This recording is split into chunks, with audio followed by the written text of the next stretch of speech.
merci à Thomas et à Renaud de m'avoir invité. Merci à Émilie et Brice d'accepter de discuter ma présentation. Donc, je viens effectivement pour vous présenter mon livre, qui est issu de ma thèse de sciences politiques, que j'ai soutenu il y a déjà quelques années, ça commence à remonter, l'an 2013. Donc, une thèse sous la direction de Vincent Dubois, qui est effectivement l'auteur du préface. Et c'est donc une thèse sur la genèse et la mise en œuvre de la loi DALO, la loi sur le droit au logement opposable du 5 mars 2007. Donc c'est une loi, pour vous la présenter très très rapidement, qui est supposée permettre aux demandeurs de logement de faire valoir leurs droits à un logement social, pour l'essentiel, en rendant ce droit opposable, c'est-à-dire justiciable, pour le dire autrement. Et c'est une loi qui va imposer une obligation de résultat à l'État et ses agents, là où il n'existait auparavant qu'une obligation de moyens. J'essaierai de revenir sur cette nuance. Alors, mon livre, il se trouve qu'il est sorti en mars 2017, donc j'ai essayé de faire un petit coup médiatique en le sortant 10 ans après, pour l'anniversaire des 10 ans de la loi. Ça n'a pas très bien marché. Dans le sens où... donc c'est un livre pour lequel j'ai changé le... J'ai gardé le titre, en fait, qui m'avait été inspiré par le film d'Agnès Varda, même si le public du DALO ne correspond pas totalement au personnage incarné par Sandrine Bonner dans le film. Alors en revanche, ce qui a changé, donc c'est le même titre, le livre et la thèse, ce qui a changé, c'est le sous-titre. Donc le sous-titre, c'était rationalisation, recours à la justice et rationalisation de l'action publique. Donc c'est un sous-titre qui avait été jugé un petit peu ennuyeux par l'éditeur, les presses universitaires de Rennes, bon je peux comprendre. Voilà, c'est pas très attrayant, mais il me semble quand même important de revenir sur ce sous-titre en introduction de cette présentation, parce que c'est une piste de recherche sur le pourquoi et le comment de ce qu'on appelle la judiciarisation de l'action publique, une piste que j'ai poursuivie au-delà de ma thèse, dans le cadre d'une recherche postdoctorale sur la lutte contre la fraude sociale, et que je poursuis encore aujourd'hui dans le cadre d'un projet MSHB, de la Maison des sciences humaines de Bretagne, dont je suis porteur sur le travail détaché. Alors, ce que j'ai essayé de montrer dans le cadre de ma thèse et donc de ce livre, c'est que, au-delà d'un processus de légitimation de l'action publique par le recours à la justice, on assiste à un double processus de rationalisation, à la fois en valeur et en finalité, pour reprendre la définition de la rationalisation de Max Weber, définition canonique. Alors, en quoi est-ce qu'on assiste à un processus de rationalisation en valeur? C'est-à-dire qu'il s'agit de restaurer la dignité des mal logés et des sans-abri en leur permettant de faire valoir leurs droits jusqu'au tribunal, le cas échéant. Et dans le même temps, il s'agit d'un processus de rationalisation en finalité, dans le sens où, pour les acteurs de l'habitat, du logement des personnes défavorisées, voire même d'autres acteurs, le gouvernement, il s'agit de faire mieux avec moins en matière de logement social, comme j'essaierai d'expliquer un peu plus précisément. Alors, ce que j'ai essayé de montrer, c'est comment ce processus de rationalisation de l'action publique en matière de logement des personnes défavorisées présente à la fois des limites et des effets pervers. C'est ce que j'ai essayé de montrer aussi bien à travers la genèse de la loi, donc ce processus de rationalisation de l'action publique, qu'à travers sa mise en œuvre. À travers sa mise en œuvre, j'ai surtout eu l'occasion de souligner des limites et des effets pervers dont je détaillerai le contenu tout au long de cette présentation. Alors, les logiques de production de cette loi, comme les logiques de sa mise en œuvre, elles sont profondément liées à des usages du droit, aussi bien au sommet de l'État que du côté des personnes demandeuses de logement. Ce que j'ai essayé d'observer, c'est des usages socialement diversifiés du droit à différents niveaux de l'action publique. En fait, finalement, les effets sociaux de la loi, sa portée sociale, que j'ai essayé d'analyser, elles sont d'une certaine manière, ces effets sont d'une certaine manière le produit des différents usages du droit qui s'imbriquent à différents niveaux d'action publique. Alors ces différents niveaux d'action publique, j'ai essayé de les étudier de façon transversale. En fait, ce que je dis souvent, c'est que donc ma thèse et ce livre reposent sur une enquête transversale sur l'action publique à différents niveaux, du ministre du logement au clochard, des couloirs de l'Assemblée nationale à ceux d'un centre d'hébergement d'urgence d'une petite ville de province. En fait, j'avais essayé de prendre au mot la formule de Bourdieu sur Dans la misère du monde, qui appelait, de façon un peu théorique, à reconstituer les chaînes qui mènent des sommets de l'État aux fractions les plus démunies des classes populaires. Alors, dans un langage un peu plus... d'analyse des politiques publiques, en fait, c'est vraiment une enquête multiniveau.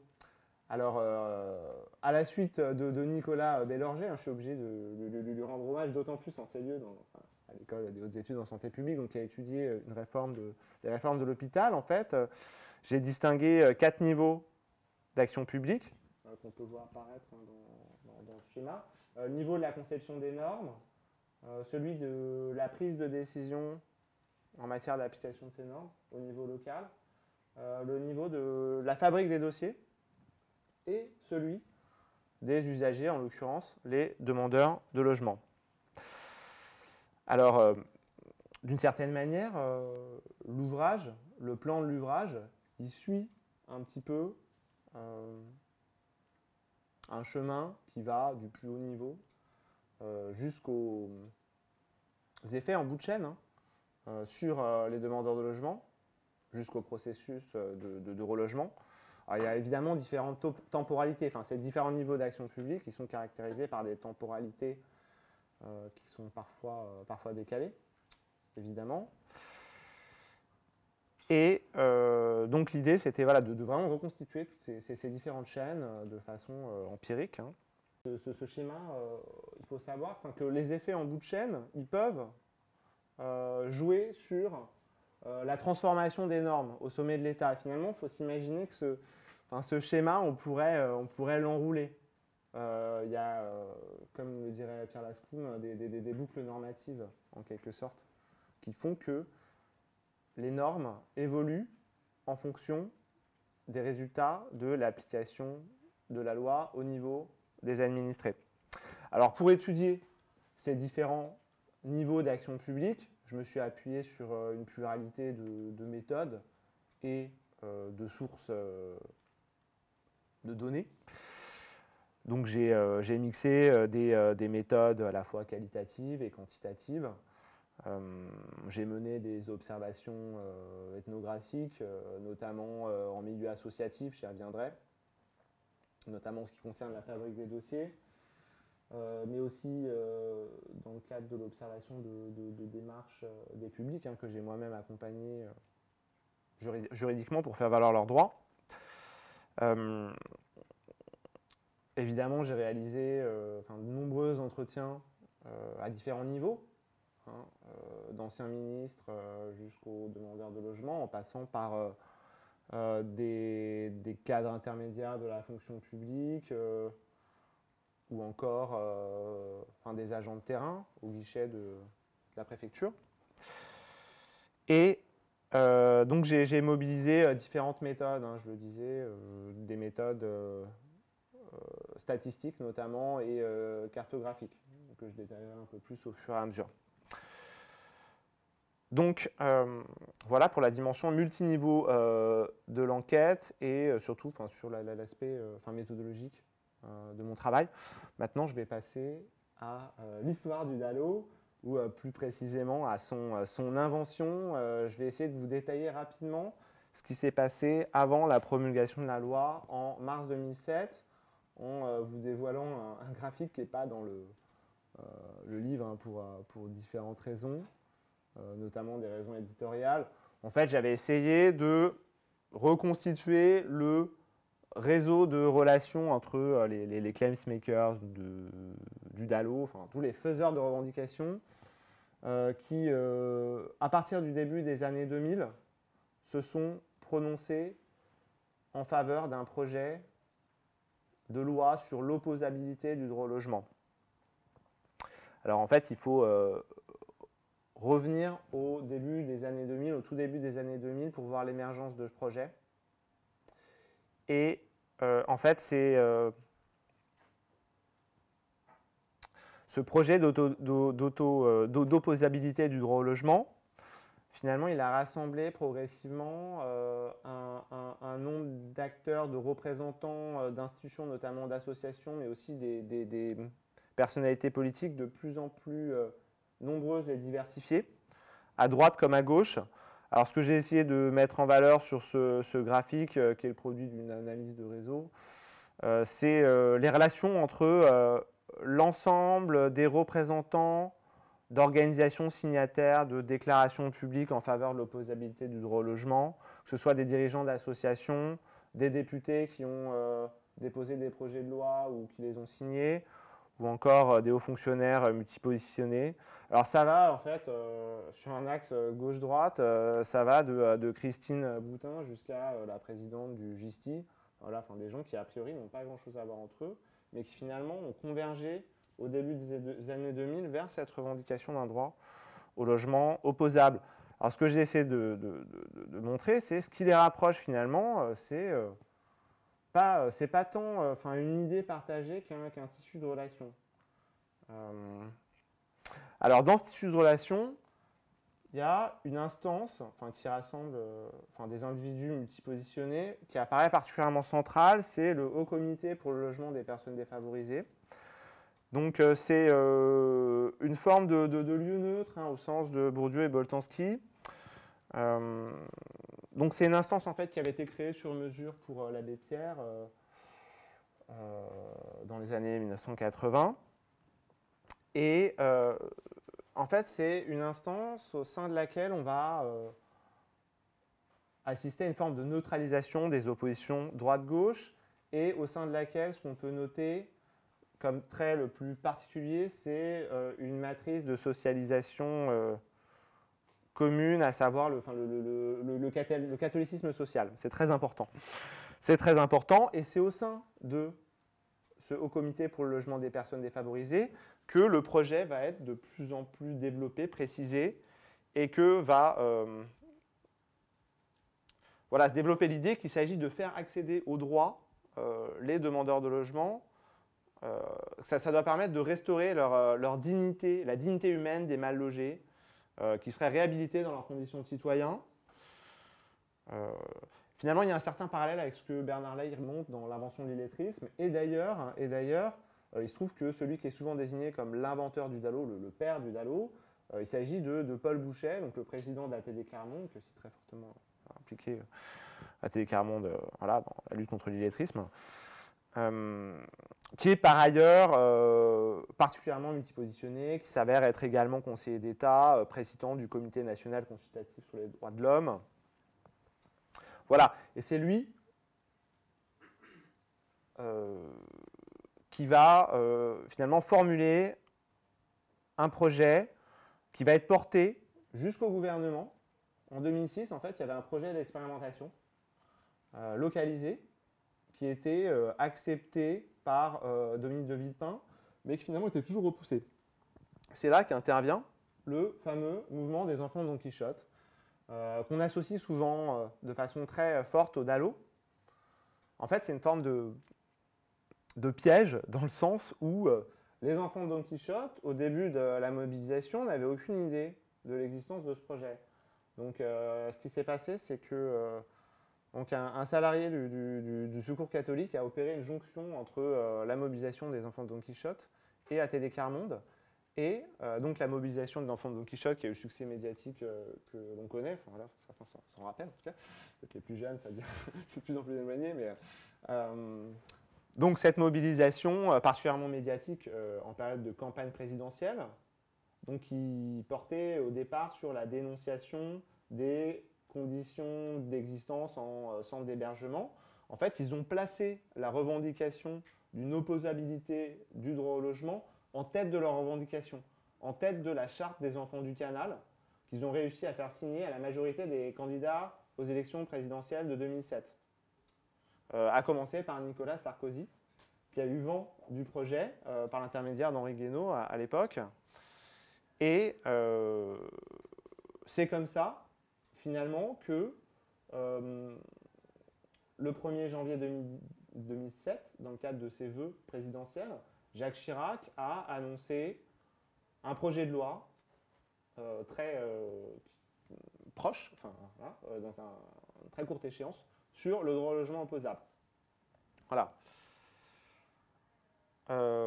Alors, ce qui s'est produit à l'Assemblée nationale, finalement, c'est un vote à l'unanimité de la loi, accompagné de discours particulièrement grandiloquents, notamment de la part de Christine Boutin ou Jean-Louis Borloo, qui portaient le projet, qui annonçaient une loi, la loi sociale la plus importante depuis les lois sur la scolarisation obligatoire de Jules Ferry, le primat de l'État sur le marché, enfin voilà, tout un discours particulièrement grandiloquent.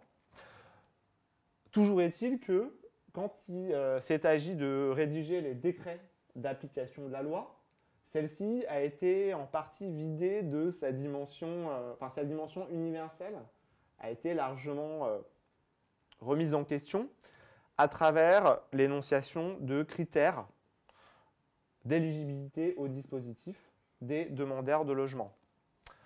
Alors, ces critères, pour aller vite, en fait, il s'agit principalement, pour être reconnu comme étant dans une situation prioritaire urgente, il s'agit soit d'être dépourvu de logement, soit de vivre dans un logement insalubre ou inadapté, surpeuplé, soit faire l'objet d'un jugement d'expulsion, soit de façon plus générale d'être demandeur de HLM depuis un délai jugé, défini par arrêté préfectoral dans chaque département comme anormalement long.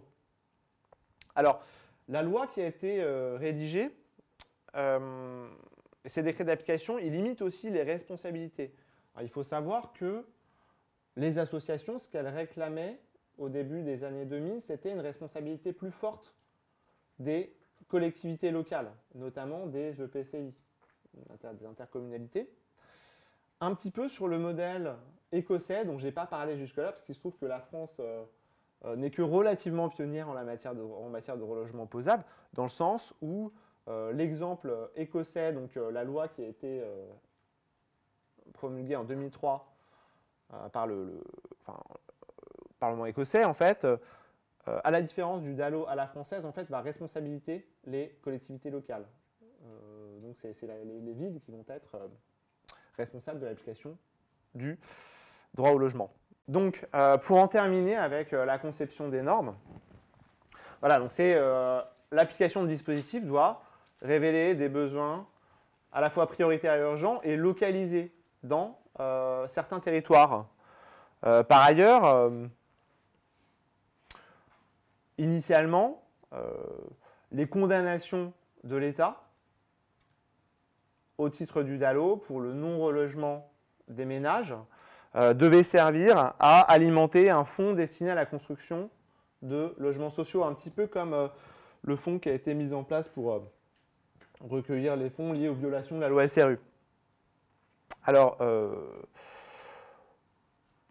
il se trouve que ces condamnations de l'État, finalement, dès 2011, elles ont été réorientées vers un fonds d'accompagnement vers le logement des personnes défavorisées. C'est-à-dire que d'une certaine façon, c'est comme un serpent qui se mord la queue. On a des condamnations de l'État, des amendes, des astreintes, comme on dit en droit administratif, qui sont finalement destinées à alimenter un dispositif d'accompagnement des requérants et de leurs ménages pour faire condamner l'État à travers leur démarche. Alors, pour en venir à ces fameux demandeurs de logement qui vont avoir recours au DALO. Alors, 10 ans après les débuts de la mise en œuvre du droit au logement, on a un peu plus de 700 000 requérants qui ont déposé un recours au nom de leur ménage. Ça correspond en fait aux estimations de départ qui avaient été faites par le ministère. Finalement, 10 ans après, on est arrivé aux estimations du ministère. Alors, il se trouve que cette masse de recours, à l'heure actuelle, on en est à peu près 100 000 recours déposés par an. Voilà, il y a eu une augmentation progressive jusqu'au début des années 2010. Maintenant, on stagne à environ 100 000 recours par an. Donc, cette masse de recours, elle est très inégalement répartie. En fait, on voit sur cette carte qui date, voilà, que j'ai faite à partir des données 2008-2012, mais finalement la répartition, j'ai regardé, ça se maintient. Les recours, ils vont se concentrer en région Île-de-France et en région PACA. Alors, ce que j'ai essayé de mettre en valeur statistiquement, ce sont des facteurs explicatifs du recours. Alors, les deux principaux facteurs que j'ai pu identifier, c'est d'une part la cherté des loyers en me fondant sur les données des loyers dans le privé de la Fédération nationale des agences immobilières, et d'autre part, le taux de turnover des HLM. Alors, par exemple, pour partir tout de suite d'un exemple un peu contre-intuitif, pourquoi est-ce que sur la carte, l'Ille-et-Vilaine apparaît en très clair? Pourquoi il y a très peu de recours en Ille-et-Vilaine? Il semblerait que le système d'attribution de logements sociaux en Ille-et-Vilaine soit plus efficace et que voilà, il y ait plus de logements sociaux qui se libèrent plus facilement en tout cas qu'ailleurs en Ille-et-Vilaine. Voilà, c'est une piste parmi d'autres pour expliquer en tout cas les différences territoriales en matière de recours. Alors, au-delà de ces données quantitatives très macro, en fait, j'ai essayé de dresser un portrait statistique un peu plus détaillé des ménages sur la base d'un échantillon de dossiers d'instruction que j'ai pu collecter auprès des commissions de médiation, desquelles sont déposés les recours en amont du tribunal. Alors j'ai pu distinguer sur cette base les ménages en fonction de différents types de caractéristiques, que ce soit la composition familiale, le type d'habitat, le revenu, l'âge, la nationalité. Et donc, j'ai fait ce qu'on appelle une analyse des composantes multiples pour dessiner un espace des requérants et de leur ménage. Alors, pour aller vite, cet espace, en fait, il apparaît polarisé sur un premier axe. Voilà, c'est d'un côté, voilà, c'est à la fois le revenu, la situation de logement, d'une part, qui va polariser l'espace, d'autre part, l'âge et la composition familiale. Alors, ça m'a permis d'aboutir à une typologie, en fait, à une classification des ménages, donc que j'ai regroupé en fonction de leurs caractéristiques, mais ces caractéristiques, je les ai également liées à différentes manières de faire valoir ses droits, aux modalités différenciées selon lesquelles les requérants vont avoir recours au DALO et vont plus ou moins avoir de succès dans leur démarche. Alors, la première catégorie de ménages de requérants et leurs ménages plutôt que j'ai pu distinguer, ce sont des requérants fortement marginalisés. Ils sont souvent des hommes seuls, dépourvus de logement ou alors qui vivent dans des structures, hébergés dans des structures d'hébergement d'urgence. Dépourvus d'activités professionnelles et souvent dépourvus de ressources en dehors du RSA socle. Alors, comme j'y reviendrai, ce sont souvent eux qui vont avoir le plus de mal à faire valoir leurs droits. Deuxièmement, j'ai distingué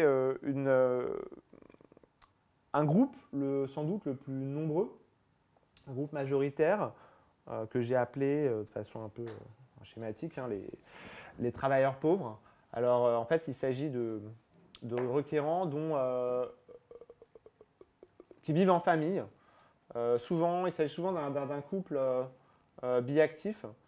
Donc vous avez les adultes du ménage, vous avez souvent des enfants. Et les adultes du ménage vont avoir une activité professionnelle, alors souvent précaire et mal rémunérée. Et autre particularité de ces ménages, j'y reviendrai, en fait, ils vont souvent s'appuyer soit sur le travailleur social, soit sur des associations pour se faire accompagner dans leur démarche, ce qui explique qu'ils vont avoir plus de succès que la moyenne dans leur démarche. Alors la troisième catégorie que j'ai dégagée, il s'agit de requérants que j'ai nommés les déclassés, alors soit par le bas, soit par le haut, c'est-à-dire qu'il s'agit soit d'individus qui peinent à accéder au logement social et qui aspirent à un style de vie de classe moyenne, mais qui finalement n'y arrivent pas, issus des classes populaires, soit des individus qui vont connaître une rupture biographique, perte d'un emploi, faillite d'entreprise, perte d'un conjoint. Voilà, mais de manière générale, il s'agit d'individus plus fortement dotés en termes de capitaux culturels et économiques qui vont tenter de restaurer un statut en faisant valoir leur droit au logement, mais avec une réussite variée selon les cas, en fonction des appuis qu'ils vont solliciter de la part des associations des travailleurs sociaux. Alors justement, en ce qui concerne la fabrique des droits, je me suis intéressé de près au fonctionnement des dispositifs d'accueil destinés aux demandeurs de logement, qu'il s'agisse des dispositifs d'accueil mis à disposition par l'administration ou des associations au sein desquelles j'ai mené des observations, notamment une observation participante au sein d'une association connue, très connue. Alors, donc j'ai pu observer de nombreuses des interactions au guichet, parfois très violentes, notamment celle que je raconte dans l'utipiste du livre avec l'épisode que voilà, je suis arrivé 2 heures après, mais voilà, c'est un épisode assez tragique d'un père de famille qui avait mis le feu à sa doudoune en nylon voilà, devant le guichet pour se faire recevoir par le préfet. Alors, ce que j'ai pu étudier, c'est les conditions différenciées d'accompagnement social et juridique, aussi bien au guichet de l'État qu'au sein des associations, au sein desquelles j'ai essayé de mettre en valeur, à travers l'étude de leur fonctionnement, à la fois les conditions d'organisation du travail, d'accompagnement social et juridique, et la façon dont les associations vont accompagner certains ménages plus que d'autres. Voilà, ce qui m'a valu certaines critiques de la part d'acteurs associatifs, notamment ceux auprès desquels j'ai pu enquêter et travailler. Voilà, bref. Ce que j'ai pu montrer, notamment au sein du monde associatif, c'est qu'il y a aussi des variantes en fonction des associations, en fonction de leur proximité au pouvoir public.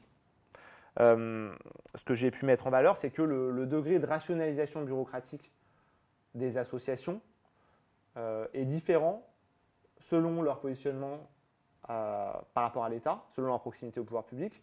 Ce qui change aussi, c'est la césure plus ou moins marquée entre aidants et aidés. Dans les associations, bon, si on prend 2 cas extrêmes d'associations au sein desquelles je n'ai pas moi-même travaillé, au sein desquelles je n'ai pas été bénévole, si on prend le DAL, voilà, ce n'est pas la même relation accompagnant-accompagné qu'au sein des ADIL qui sont financés par les collectivités territoriales. Voilà. Mais alors, dans tous les cas, ce que j'ai pu observer, c'est que ce qui est d'une certaine manière exigé des demandeurs de logement qui vont faire l'objet d'un accompagnement social et juridique, c'est une certaine forme de remise de soi.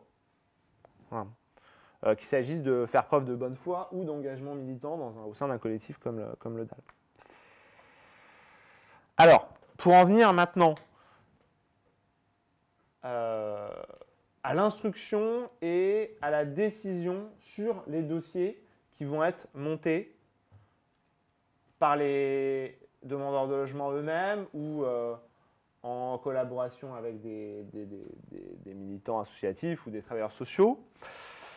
Ces commissions de médiation donc, qui servent de filtre au contentieux administratif et auprès desquelles donc, sont déposés les centaines de milliers de recours dont je parlais tout à l'heure, en fait, ce que j'ai essayé de montrer, j'ai développé ça dans un article dans Politics, c'est comment est-ce que va s'exercer de façon collective un pouvoir discrétionnaire qui va s'appliquer, enfin qui va s'exercer dans la mise en œuvre de la loi DALO dans les départements. Alors ces compositions, j'ai essayé de montrer que en fait il y a des rapports de force au sein de ces commissions qui sont la réfraction des rapports de force dans les politiques de l'habitat au niveau des départements. En fait, ces compositions, donc la loi définit leur composition. Vous avez à la fois des représentants de l'État, des représentants des associations, des représentants des collectivités locales et des représentants des organismes de logement social. Ce que j'ai essayé de montrer, c'est une logique de bloc avec d'un côté, pour être un peu schématique, l'État et les associations qui vont faire alliance, de l'autre, les collectivités locales et les bailleurs sociaux.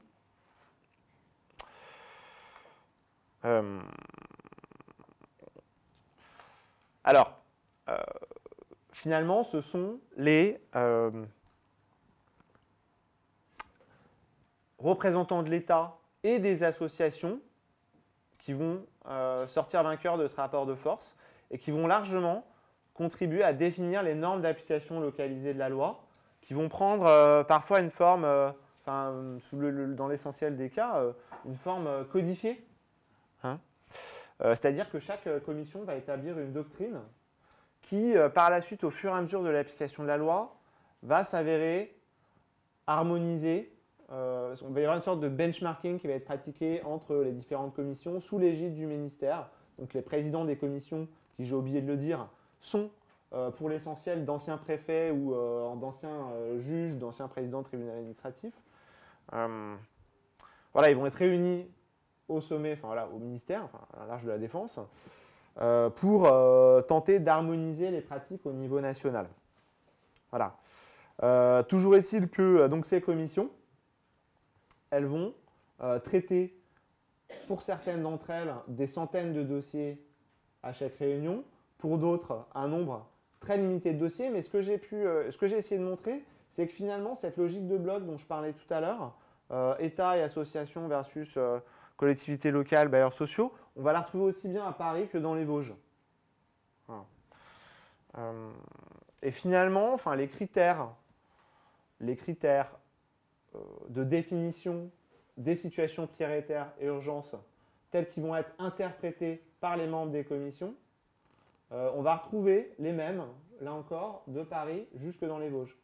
Avec quand même des variantes, mais qui vont avoir tendance à diminuer ces variations.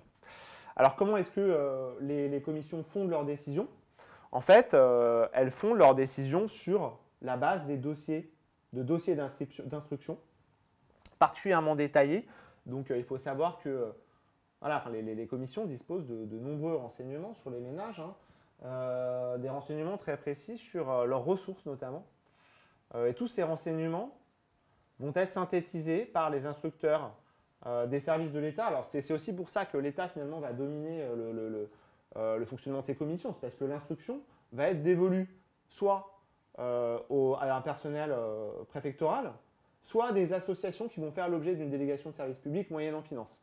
Voilà, la domination de l'État des associations, elle est très clairement liée aussi au fonctionnement de l'instruction. Alors, donc sur la base de synthèse d'instruction, en fait, les membres des commissions vont statuer sur le caractère prioritaire et urgent des situations. Et alors là, avec les mêmes données que j'ai utilisées pour dessiner l'espace social des requérants, j'ai utilisé une autre technique statistique de régression logistique pour essayer de mettre en valeur les facteurs explicatifs des décisions.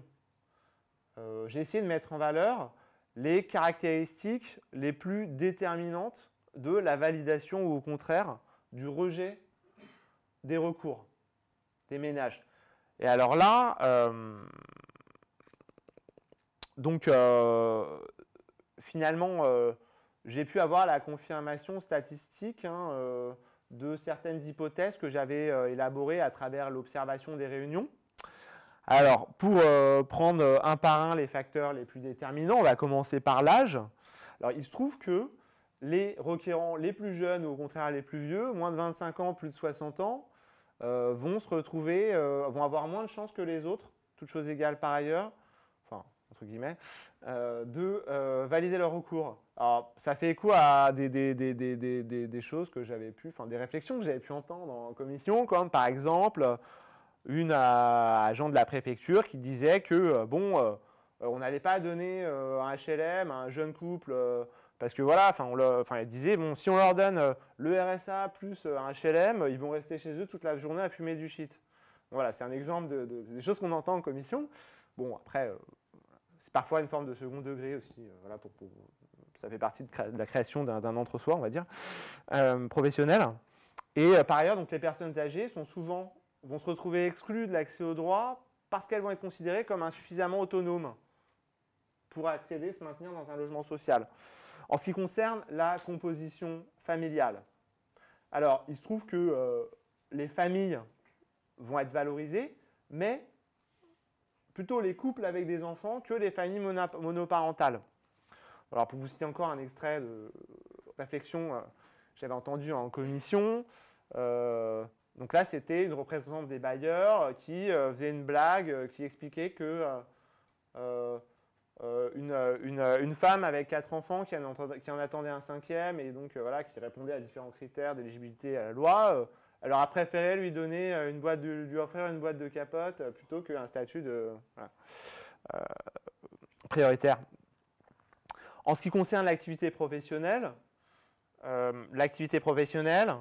il s'agit de la valoriser pour récompenser en quelque sorte ceux qui travaillent, qui ont le mérite de vouloir s'en sortir, pour là encore citer des extraits d'entretien. En ce qui concerne la situation en matière d'habitat, alors d'une part, les SDF vont être les premiers exclus du DALO, dans un certain paradoxe qui apparaissait évident pour tout le monde, enfin tous les connaisseurs des politiques de l'habitat dès les débuts de la mise en œuvre de la loi. Donc, c'est Julien Damon qui avait notamment écrit un petit article là-dessus dès 2008. Alors, les sans-abri en fait sont considérés un peu comme les personnes âgées, comme insuffisamment autonomes pour accéder ou se maintenir, pour accéder à un logement social. Et par ailleurs, ceux dont on va valoriser la situation, enfin ceux qui vont être reconnus plus souvent que les autres dans une situation prioritaire et urgente, ce sont en premier lieu ceux qui vivent dans des hôtels sociaux, des résidences hôtelières à vocation sociale, sachant que les acteurs des commissions mettent en valeur le scandale représenté par le fait que l'État paye des nuitées d'hôtel à des prix atrocement chers. Par ailleurs, le facteur accompagnement social et juridique est absolument primordial. Les ménages qui vont être suivis par une association, en fait, vont multiplier leurs chances de se voir reconnaître comme étant dans une situation prioritaire et urgente. Alors, en fait, le fait d'être suivi par une association, pour les membres des commissions comme pour les juges administratifs, apparaît non seulement comme un gage de bonne foi des ménages, et par ailleurs, les dossiers vont être mieux ficelés, entre guillemets. Alors, pour en venir au contentieux, au tribunal administratif, il se trouve que, alors il y a un effet filtre, genre j'ai même pas dit à quel point en fait le filtre des commissions jouait. Il se trouve qu'au début de la mise en œuvre de la loi, il y avait un peu plus de 40% des recours qui étaient validés, alors qu'à partir du milieu des années 2010, on est tombé en dessous de 30% de ménages reconnus dans une situation prioritaire et urgente sur l'ensemble des recours qui sont déposés. Par ailleurs, parmi les ménages qui ne vont pas faire l'objet d'un relogement au bout de 6 mois, qui vont avoir la possibilité de saisir le tribunal administratif, ils ne vont pas tous le faire. N'empêche que le recours contentieux spécifique DALO est devenu une source, c'est devenu finalement la deuxième source de contentieux administratif après le droit d'asile, depuis qu'il existe. Hein. Et là, en revanche, l'État va être quasiment systématiquement condamné. Enfin, de façon un peu plus... Les juges administratifs sont plus sévères à Paris qu'en province. Ce que j'ai pu noter, c'est qu'il il y a une proximité renforcée des juges administratifs avec l'administration préfectorale en province par rapport à ce qu'on peut observer en région parisienne. Alors, ce qui s'est développé, ça, j'en parle pas beaucoup dans ma thèse, parce que ils appelaient ça des ballons d'essai à la fondation, pardon, enfin dans l'association où j'avais travaillé. Donc, c'est le contentieux indemnitaire, donc qui permet aux ménages, en fait, de percevoir, non relogés, de percevoir directement une indemnité, que ce soit pas seulement l'État qui soit condamné en fait, à alimenter les fonds dont je parlais tout à l'heure, mais que les ménages puissent être indemnisés.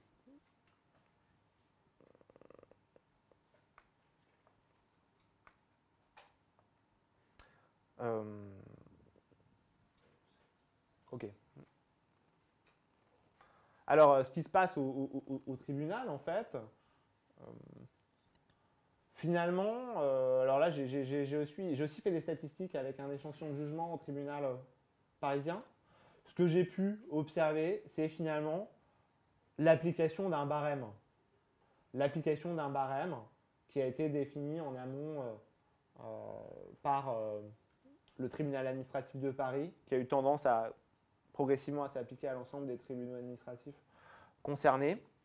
Et un facteur intéressant explicatif du montant des condamnations, c'est plus que l'accompagnement, enfin plus que le fait d'être défendu par un avocat, en fait, c'est la présence à l'audience. Ça corrobore des entretiens avec les juges, en fait, qui m'expliquaient que pour eux, c'était très important d'avoir les requérants en face d'eux pour pouvoir, ne serait-ce que l'espace de quelques minutes, vérifier, se faire une idée de la gravité de la situation. Voilà, donc je passe sur le tribunal administratif pour en arriver, pour les minutes qui me restent, au processus de relogement. Le processus de relogement qui normalement doit démarrer à l'issue de la décision de validation du recours par les commissions, mais il se trouve que, notamment en région Île-de-France, les services de l'État attendent souvent la condamnation du préfet pour agir et donc tenter de contraindre les bailleurs sociaux à reloger les ménages. Alors, pour vous donner un chiffre actuel, il reste sur les 200 000 et quelques ménages déclarés dans une situation prioritaire urgence, il en reste environ 60 000 à reloger à l'heure d'aujourd'hui. Ce retard dans le relogement, il est de la même manière que l'intensité du recours, il est territorialement inégalement réparti. En fait, il y a plus de retard de l'offre de relogement en région Île-de-France et en particulier à Paris, ou encore en région PACA qu'ailleurs. Alors, en région Île-de-France, on a 20, par exemple, on a 30% des décisions qui restent inappliquées en Seine-et-Marne et près de 50% à Paris. Vous avez des ménages, les associations comme le DAL les appellent les DALO historiques, qui ont fait, dont le recours a abouti à une condamnation de l'État depuis 2008, qui ne sont toujours pas relogés. Enfin, il n'en reste presque plus. Mais... alors, moi, ce que j'ai pu observer comme effet en bout de chaîne, en quelque sorte, c'est sur la base d'un échantillon, plutôt quasi exhaustif, de relogement dans la communauté urbaine de Strasbourg qui m'avait été fourni par la préfecture. J'ai pu observer les conditions de ce relogement, aussi bien du côté des acteurs de l'habitat que des ménages eux-mêmes. Alors, ce que vous voyez à l'écran, c'est une carte de la communauté urbaine de Strasbourg sur laquelle j'ai géolocalisé les offres de logement qui apparaissent en jaune. En vert, c'est les offres d'hébergement, la réorientation vers l'hébergement des ménages les plus défavorisés. Alors, en fait, c'est une forme d'objectivation finalement des effets de ségrégation urbaine liés à la mise en œuvre effective du DALO. Donc, les zones en bleu, voire en bleu foncé que vous voyez apparaître sur la carte, elles correspondent aux IRIS, donc aux îlots de 1500 habitants, les plus pauvres, avec un revenu fiscal médian fortement inférieur à la médiane. Et il se trouve que ce sont quasi essentiellement dans ces quartiers que les ménages vont être logés au titre du DALO. Alors pourquoi? Principalement parce que ces ménages vont être orientés vers des quartiers d'habitat sociable de grands ensembles où il y a de la place, où il y a un taux de turnover des logements sociaux supérieur. Et en fait, il s'agit essentiellement du parc des offices publics HLM. Et on peut le dire quand même, il s'agit des franges les plus dégradées du parc social. Alors, les pouvoirs publics ont eu très tôt conscience de ce phénomène de ségrégation urbaine, amplifié, pour ainsi dire, par le DALO. Il y a une circulaire ministérielle dès 2011 ouais, qui a imposé une limitation du nombre de relogements DALO en zone urbaine sensible. Alors, les zones urbaines sensibles, auparavant, elles étaient définies différemment. Maintenant, donc, les QPV sont essentiellement définis par rapport au revenu fiscal médian des ménages. Donc finalement, cette carte, elle fonctionne très bien par rapport au nouveau zonage des politiques de la ville. Ce qui a été fait pour tenter de remédier à cette situation, en fait, c'est récemment, dans le cadre de la loi de 2016, c'est de mettre à contribution le 1% logement et en fait les réservations des collectivités locales. Voilà, pour essayer de diversifier l'offre. Alors, pour terminer et pour me replacer du point de vue des ménages avant de conclure, ce que je voulais mettre en valeur, c'est une nouvelle typologie en fait. C'est une typologie des ménages ayant reçu une proposition de logement ou d'hébergement au titre du DALO, en fait. Sachant que ce que j'ai essayé de faire, c'est de considérer à la fois la nature de l'offre de logement d'hébergement et certaines propriétés des ménages dont disposaient dans le cadre de l'échantillon que j'avais récupéré auprès de la préfecture. Alors, ce que j'ai pu mettre en valeur, donc, c'est 4 types de ménages. Alors, pour commencer par les gagnants du DALO, en fait, ceux que j'appelle les ménages, les requérants les plus satisfaits. Alors, ce que j'ai pu constater, c'est que pour l'essentiel, ils sont issus de quartiers. Donc, il s'agit de ménages prioritaires qui sont issus de quartiers non prioritaires des politiques de la ville, de quartiers plutôt résidentiels. Et il s'agit pour l'essentiel de familles avec des enfants, mais pas trop non plus, qu'on va destiner à des quartiers moins défavorisés que les autres.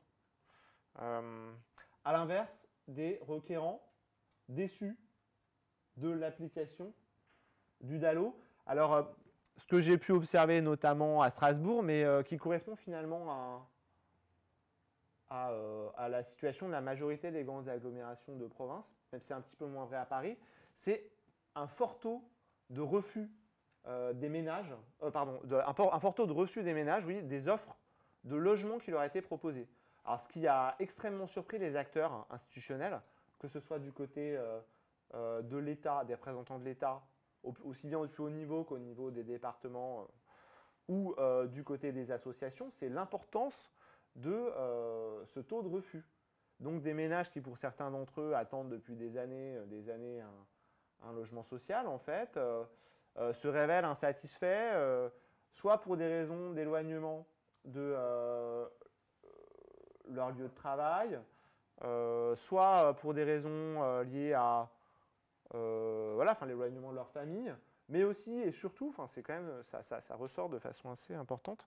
En fait, il y a de nombreux ménages qui refusent d'être d'emménager dans des quartiers particulièrement stigmatisés. Alors, en revanche, vous avez des ménages, et souvent parmi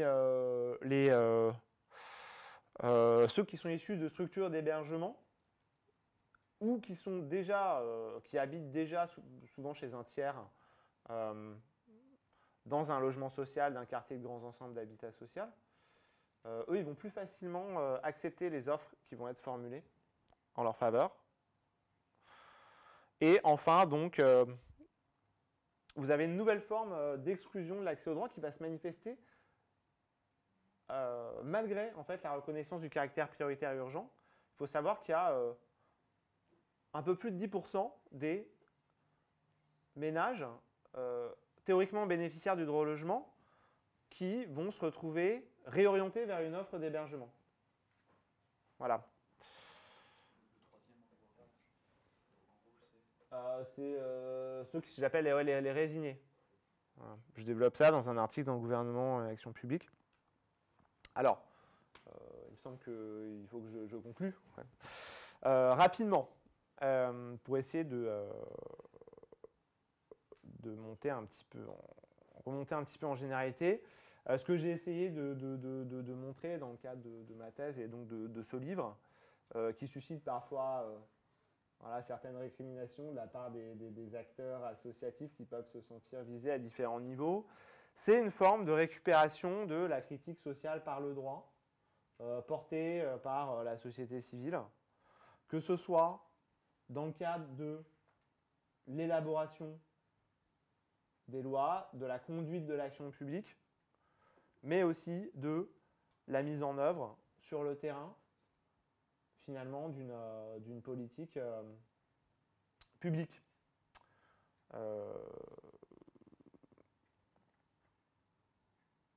Alors,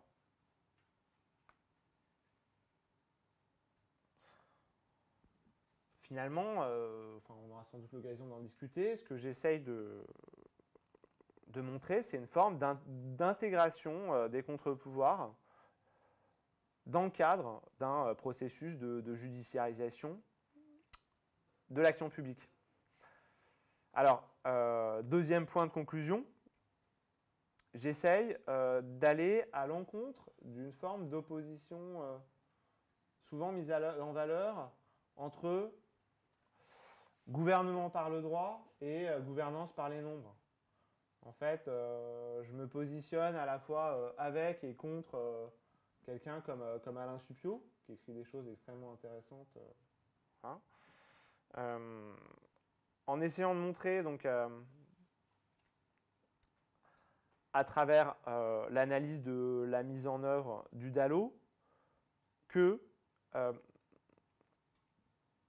on assiste plutôt à une combinaison du gouvernement par le droit et par les nombres.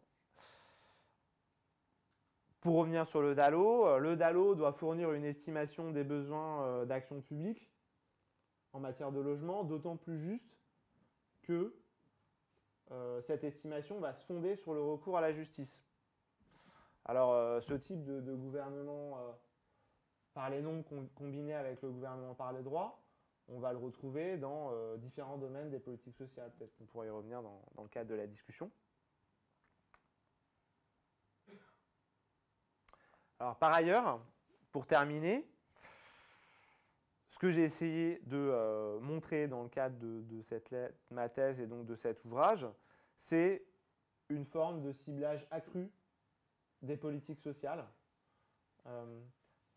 En fait, pour revenir un petit peu, remettre en perspective le DALO avec l'évolution plus générale des politiques de l'habitat social, en fait, la mise en œuvre du DALO, elle s'inscrit dans un processus de résidualisation du logement social, c'est-à-dire de paupérisation aussi bien des candidats à l'accès au logement social que de leurs occupants. De façon plus générale, au-delà du logement social, il y a un certain nombre de lois récentes, en fait, à commencer par la CMU, qui, derrière un paravent d'universalité, vont imposer dans leur application de nombreux critères de définition de population cible, parfois même de population à risque, hein, et à travers leur application, sur le terrain, à travers l'exercice du pouvoir discrétionnaire qui soit exercé individuellement au guichet ou de façon collective dans des commissions, ou à travers les processus de matérialisation du droit, comme dans le cadre du processus de relogement, il s'avère que des critères parfois discriminatoires à l'encontre des populations concernées vont être appliqués. Et mon dernier mot, ce sera, dans le cadre de ma présentation en tout cas, ce sera de dire que notre devoir en tant que sociologue, c'est notamment d'objectiver la fabrication et la mise en œuvre de ces critères à partir d'enquêtes de terrain. Voilà, que ce soit au plus haut niveau ou sur le terrain d'application des lois. Voilà. Merci beaucoup.